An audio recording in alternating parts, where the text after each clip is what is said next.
We will start the audience questions with Mr. Melendres. The first question for the candidates. Currently, the City Council Finance Committee is studying a responsible banking ordinance that would look at how banks invest locally or their foreclosure rates in determining where the city chooses to bank. Your question, what are your thoughts on a responsible banking ordinance? Well, the responsible banking ordinance, in my mind, is a fair exchange between the individual doing the investing and the individual that wants to be a partner. And in being a partner, I believe that they do need to be transparent as well, and this is the bank. Providing information on how they're working with our community, how they help maybe small businesses, how they provide us, and one of the more difficult things that we're having is getting information on foreclosures from any of the banks. I believe that it's important that they be open with us in that realm, but also how well they're vested in our community. I think what you're requesting here, the question really states, is the fairness. We want to make sure that we're doing business with individuals who are investing in our community, more so than just taking our savings or our money and investing it in a bank that might be out of state. So we want to be able to give the first shot to those that are working with us and investing in our community.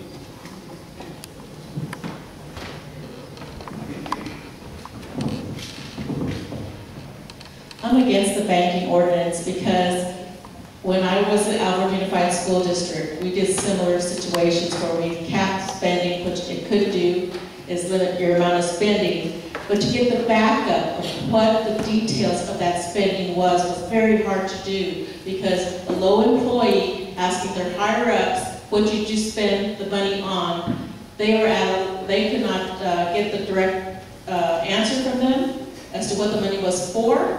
Not only that, they were afraid of losing their job. So it may be a good idea if they were both honest, but not in the real world. You know, that low employee will have to go out there and find out why a certain person spends so much money. And to get that backup is twice as hard to do, and when you should have had that at the very beginning.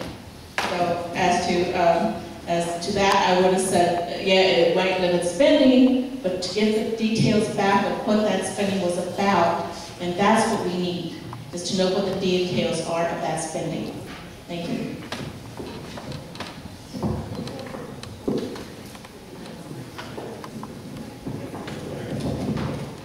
I support the responsible banking ordinance, in particular because our city has parked money in 27 banks that are out of state. When you support banks locally, you're creating jobs. How's that for an economic development plan? I agree with Mr. Melendres that we have to have banks that support our community and what's going on in our community. And if those banks aren't supporting what's going on in our community, then we don't need to bank with them. This came up about 6 months ago in the city. We still have our money parked in 27 banks that are out of state. Bank of America, Wells Fargo, I know why most of our money is in Bank of America, because we had people on our staff that had personal relationship with Bank of America. But Bank of America is not taking care of our community. And again, if we bank in those banks that are community banks, we're creating more jobs in our community. It makes sense. Thank you.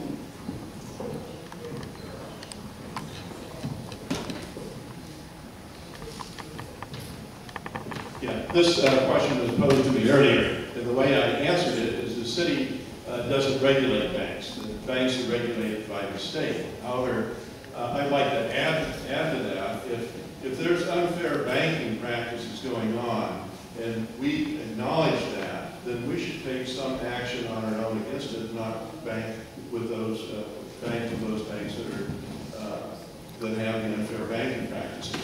The other thing that I think on the issue of banking, and there's so many foreclosures out there, that we need to work with those banks, and they need to cooperate with us on those issues. Because a lot of times during foreclosure, in the deteriorating neighborhoods, and our code enforcement gets out there, but there needs to be an open lines of communication with those banks well on those foreclosed properties. So it's a team effort to make sure those neighborhoods don't get deteriorated.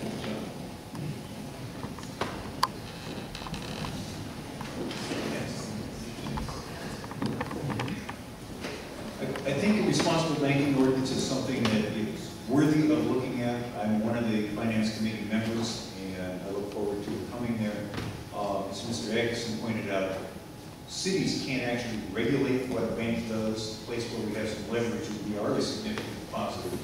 And if we lean on banks to be more responsive, I think that will have a level of impact.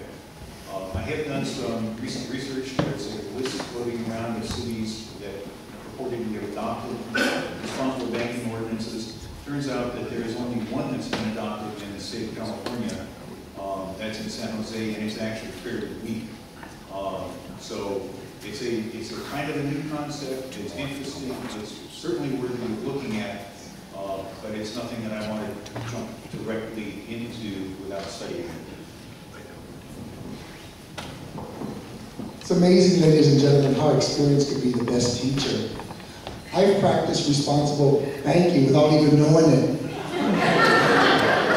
As a CEO of a nonprofit, I used to bank with B of A.